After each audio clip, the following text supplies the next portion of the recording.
Hello and thank you for joining us. I'm Wilson Stribling. Welcome to part 2 of a special 3-part series on At Issue.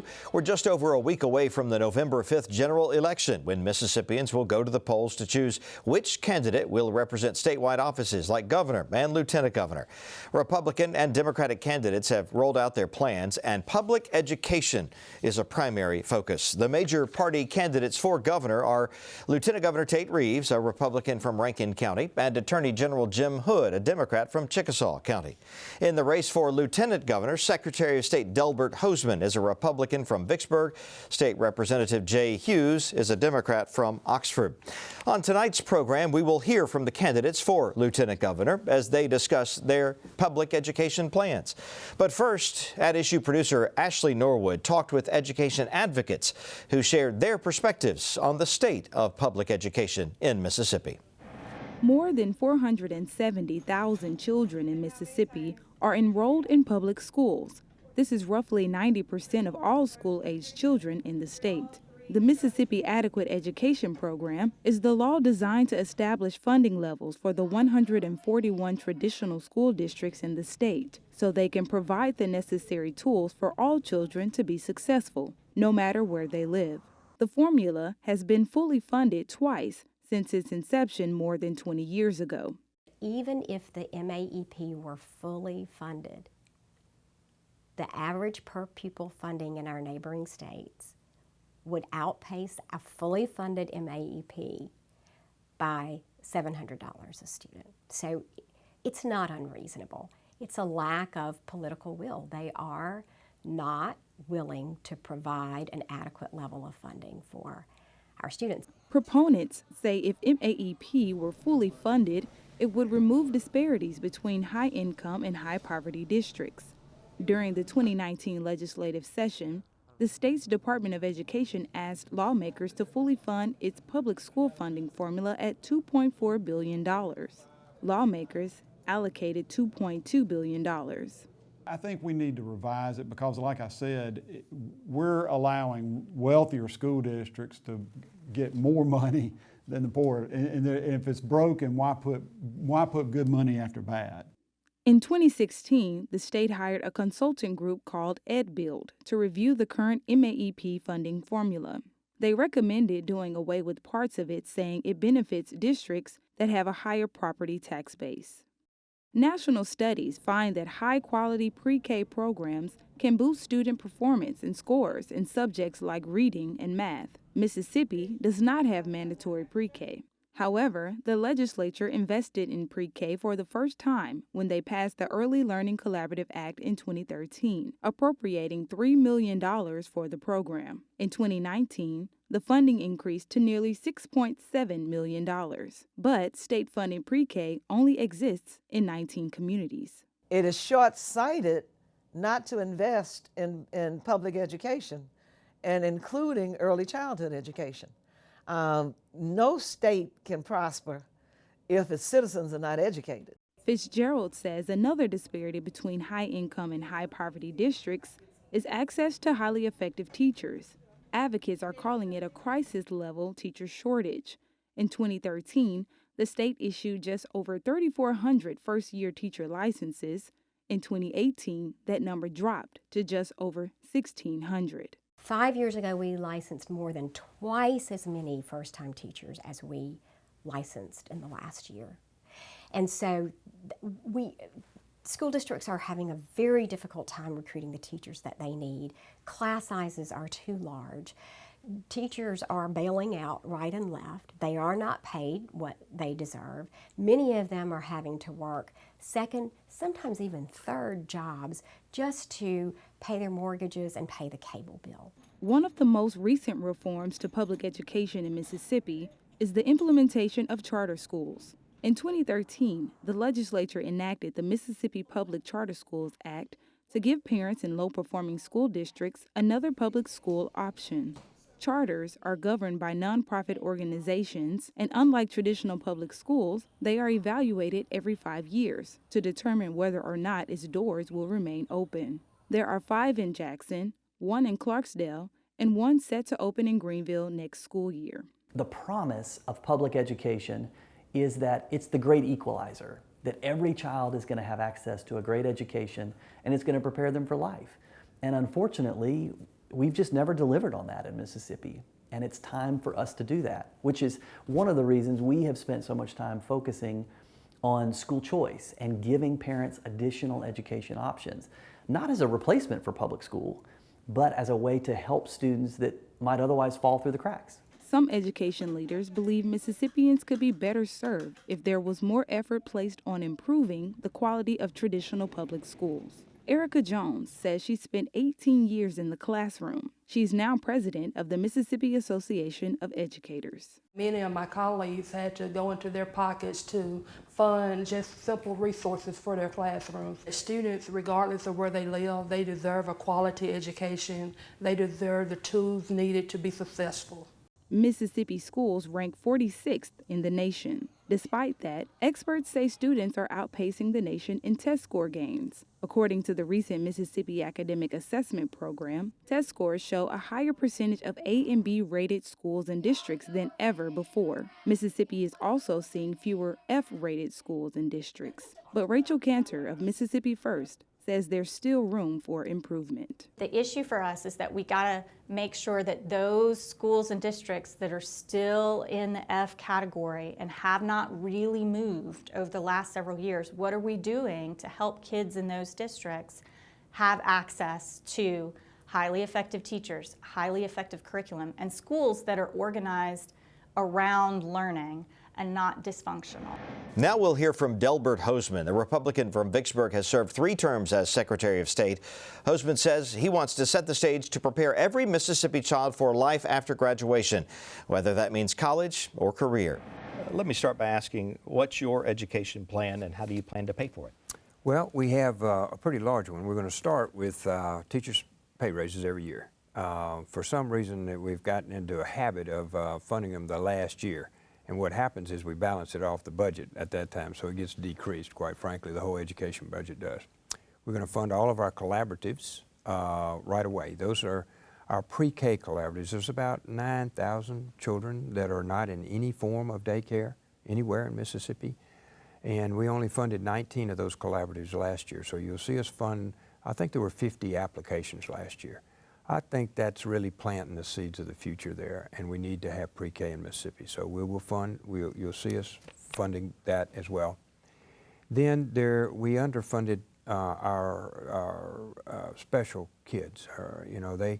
Our special children really need some assistance, and I think there's about $24 to $28 million to fund special education in Mississippi. Those are my top 3 priorities to start. Now, there are others as we go forward. Now, how we pay for them is we have 200 agency boards and commissions in Mississippi. We want to right-size our government. And so it's really built from the individual up, not from the state down. Our state government's kind of like kudzu, wasn't it? It's just spread all over. And I think it's time to go back and look at it. We have asked every one of our agencies, we will ask next year to reduce their budget by 1%, 1 cent of every dollar.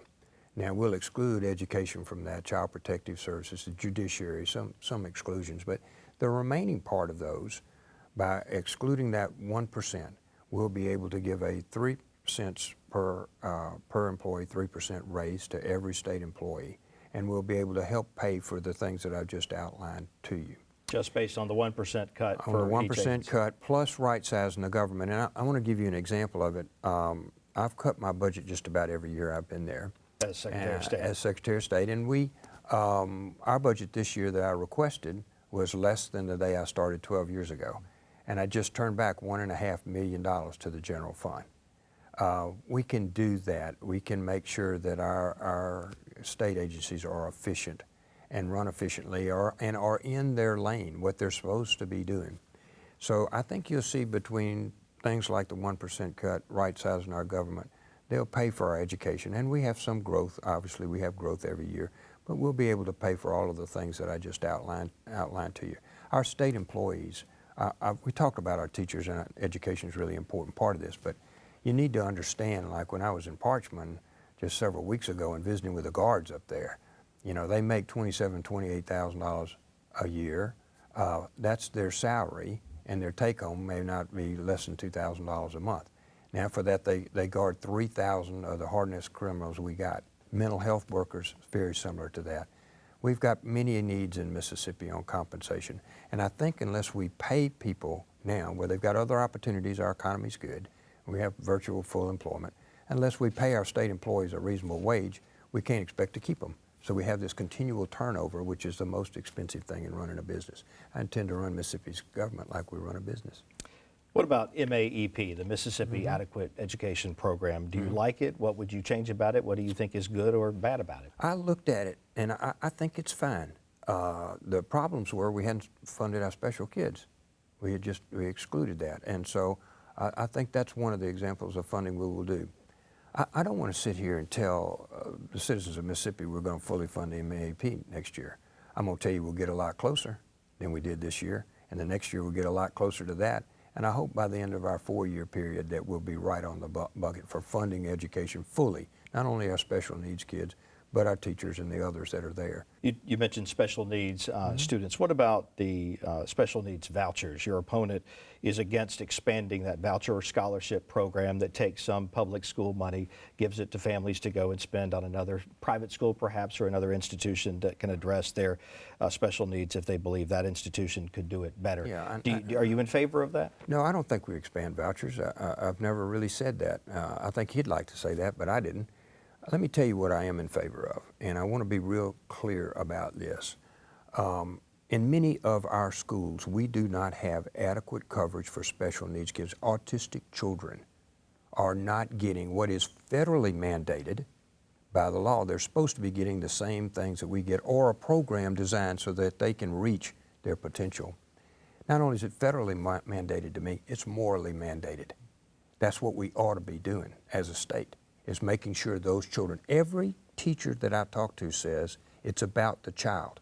So, where a public school is not providing what I think is federally mandated by law or morally mandated by our community, by our citizens, that child needs to move to another public school. If there's no public school within the reach of that child, then it needs to go to a special purpose school. And there's several of those that teach autistic children, for example. Those autistic children have the greatest opportunity to mainstream between age 4 and age 8. So you can't leave them in a public school which is searching for some special educator. They can't get that. They can't provide what that child needs. And we're not going to hold that child back for that one purpose because that school can't deliver what's federally mandated and morally mandated to me. So we only have a narrow opportunity. We can't just wait for a school to catch up. In that interim period until they do, and I'm going to fund special education, so I hope they catch up quickly.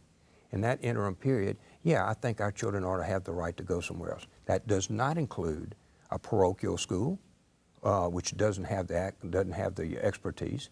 It doesn't include home schools. It includes schools like Oxford, where Whitney is awesome. Oak Grove and Lamar County, other ones that I've been to that are superior in delivering this kind of service. That's where we want them to go. If they can't go there, then we'll go to a single purpose school. But we won't be funding parochial schools and home schools and things like that that don't give that child the expertise that we need. But you envision a public school system that can meet these needs on Absolutely. its own, where there wouldn't be a need for the vouchers. If public education doesn't work, well, so nothing works. So what I envision is that all public schools will have the ability to deliver these services. In this interim period, till we can get them there, I'm not going to leave a child uneducated because the school couldn't do it. You know, it's a federal law, and I think it's a moral obligation. What about the opportunity gap? Do you have plans to reduce the opportunity gap between low-income students and high-income students, black students and white students? Opportunities should be equal in Mississippi, and they will be equal in Mississippi. I'll tell you what we've got. We've got a skills gap. Only about 25% of our young men and women actually go get a college degree. So the other 75% need meaningful jobs. So what you will see us do is get the 12th year, that senior year in high school is going to be their first year in community college. It's going to be that first year where we have dual credit courses. Tell me what distinguishes you from your opponent. You know, I came here, wife and I came here and just started from scratch. You know, when we first came, we came up from college, all we had was a car with a TV set, some gifts, and a student loan. And we had to turn the car back into the airport, so we had to hitchhike the first month to work. We started out with just us, you know. So since then, I've had my own real estate business. I've built buildings, I've built subdivisions and houses. I've been a lawyer, I think apparently successful. Other lawyers voted me the 18 years in a row as the best lawyers in Mississippi. And I was honored to have that. That's your peers voting you for that. Then I decided I thought the Secretary of State needed some upgrading to the things that I was doing with businesses. So I got into that for 12 years. Almost all the legislation that I ever proposed and drafted passed bipartisan. When I first started, the Democrats controlled the House and the Republicans the Senate. So we had an experience of getting things through the legislature in a bipartisan way. I think when you add all that experience up, when I tell you we can do something like this, just like voter ID, not getting sued by anybody, we can work through just about every issue. I believe in the aggregate intellect, and you'll see me on every issue, healthcare, infrastructure, all the things, education that we talked about. People with competing interests sitting around a table working out what's best for Mississippi. I've done that 12 years here, 30 years in the bar, and in private business. I think that experience will allow us to achieve everything I'm telling you. Jay Hughes is a state representative from Oxford. The Democrat has served 4 years in the legislature. Hughes says he has a plan for Mississippi, and it all starts with education. It's called 2020 Vision in 2020. It is something that was the result of a lot of work of a lot of current and former superintendents, stakeholders, teachers, teacher assistants, et cetera, that worked together for the last year. How are we going to pay for it? We've got the money in Jackson, we just have the wrong priorities. We'll cut out crony contracts. We'll do what needs to be done. We'll take the lottery proceeds and do the same thing that every other state in the United States did and use those toward education. So what is you said Vision 2020, what are the nuts and bolts of it? Nuts and bolts are this: more common sense, less Common Core, less standardized testing, switching over and getting a waiver from the federal government to allow us to switch to the ACT and work keys for high school graduates or people graduating, so that we don't have those end of course exams tied to the graduation, which is unique only in Mississippi. Do you know how much your proposals will cost, and will it cost more than what we're doing now? Well, of course it would cost more because we are not fully funding the state-funded education plan, which is the Mississippi Adequate Education Program. There are many places that have been just pure waste or crony deals that contribute to that. I think of one in particular that they snuck in $1.5 million to a Weight Watchers franchise. They snuck in another $2.5 million to a lady just to hang $3,000 worth of posters. There's $1 million here, $1 million there. Sooner or later, you're talking about real money. You mentioned MAEP, the Mississippi Adequate Education Program. Is that your goal, to fully fund that? Do you like that plan? Do you dislike it? What do you like and not like about it? Well, that's been my goal since the day I was decided to run. I ran because of the underfunding of our public schools and the disrespect that lawmakers have for teachers. It's a great start, the MAEP. But it's not, we should never strive to just be adequate. And that is what our plan says, the Mississippi Adequate Education. Can you imagine if your favorite college team hired a coach and you said, all right, our goal this year is to be adequate? So it's a good start, but it does need some tweaking. We have the highest poverty rate in the United States and have ever since it's been counted, and it does cost more to educate students that are high poverty or in high poverty school districts. It needs to take into consideration ELL. We don't do well enough with that in Mississippi, and it also needs to take into consideration the SPED formula, the special ed students. Those are things that when they were trying to do a rewrite a few years ago, I agreed with those things because it does matter. And if we properly fund it, then what we will have is the proper ABA therapist for autism in every school district. We'll have the dyslexia therapist. We'll have the needs for all students in our public schools so that they don't have to fall prey to those that are trying to get private vouchers to private companies. Do you have plans to reduce the opportunity or achievement gap between low-income students and high-income students, white students and black students?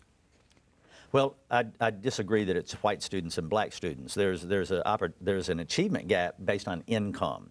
It may look just that it's a racial issue in certain school districts, but the reality is there's achievement gaps between those, the haves and the have-nots. I can speak more clearly about it than most because I'm in Oxford, and Oxford has the highest achievement gap in the state of Mississippi. I've taught in those schools, I've seen them, and you know, everyone comes to school with a different set of baggage. You know, nobody knows what's been going on in that family. For some of them, these children might be the babysitter at home, they might be the victim of abuse at home, they might not have a parent at home. We do need to do something different than we're doing to close that achievement gap. One of the key things is making sure that all students, regardless of their district, have access to the same resources. Going back to my district, every single student in our district gets a Mac computer. I can go one district over and they've only got 23 computers that are old for 280 students. That contributes to a greater expansion of the achievement gap. So what do you do about that? You get the proper resources to all the schools. You fully fund MAEP. You stop paying so much to the unfunded mandates and the testing coordinators and this therapist and this counselor, and we get back to educating a child. We cut down on all of the testing, the standardized testing, the benchmark testing, the practice testing, and we let teachers teach because nobody knows those 30 children in that classroom, or 22, or 18, better than a quality teacher at the front of that school class. You mentioned special needs students, special education students. The voucher program kind of came out of the legislature, of taking money for a family with a public school student can use that voucher to send that student to a privately funded institution, be it a school or whatever, where they feel that child's needs can be better addressed. Do you support that program? Well, what I don't support is it's a ploy. So look, I was in special ed. I have nephews that are on the spectrum.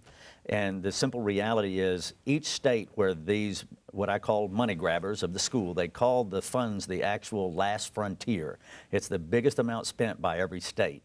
And they come in and they first do it for special needs children because how could you vote against special needs children getting vouchers? Then they move to the urban and inner city where they have a high minority rate and they say, we want to expand it to them. How could you vote against the little kids in the inner city?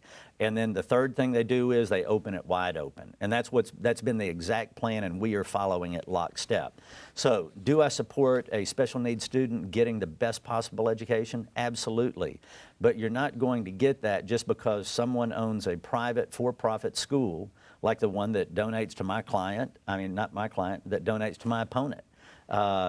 Vouchers are about money, and that's what they see. I'm about the education of the child, and if we would quit sending money to public dollars to private schools, we could educate every child, special needs or not, in our public schools. So you think if the public schools, as they are now, got enough money, they would have adequate resources to educate these children themselves? So many do. So yeah, the answer is yes.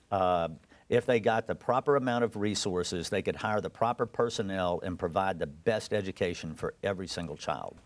You know, education is the greatest equalizer there is, public education. For someone like me that was born poor, that was the great equalizer that allowed me to do better and go farther and do things and go from having a job to creating, creating jobs in Mississippi.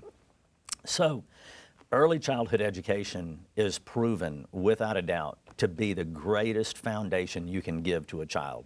The mind is learning more at that time than it will for the rest of its life. Just like you and me forgetting things right now. But those little minds are amazing at that age, and I completely support and have co-sponsored bills for lowering the starting age to kindergarten instead of first grade each year that I've been in the legislature. All of that would take more money. Do you believe that what you've proposed here already would provide the needed funding to make that happen? Absolutely, and if it didn't, then we would find it elsewhere, because I believe in education more than corporate welfare.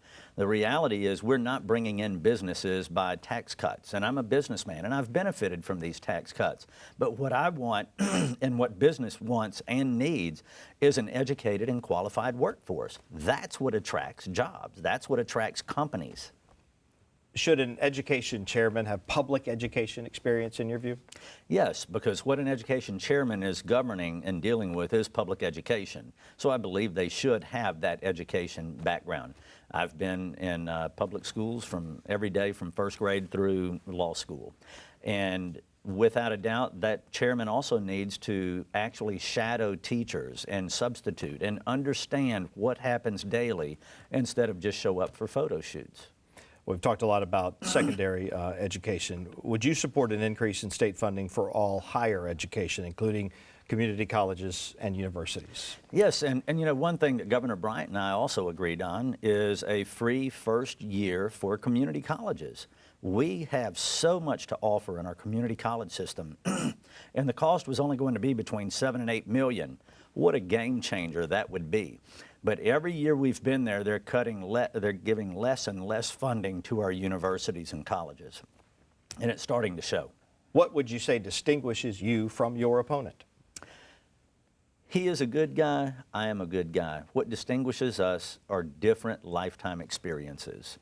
I am more in touch with real issues, real people, real Mississippians because of having been born poor and to have to fight and scrap my way up. I've had successes, I've had failures, but at the end of the day, and I still have calluses, at the end of the day, my lifetime experiences give a different view of what we need in this state. I'm not out of touch, I'm in touch with it. For more, be sure to watch Part 3 airing Friday night at 7:30 right here on MPB TV. The general election is Tuesday, November 5th. Thank you for joining us. Good night.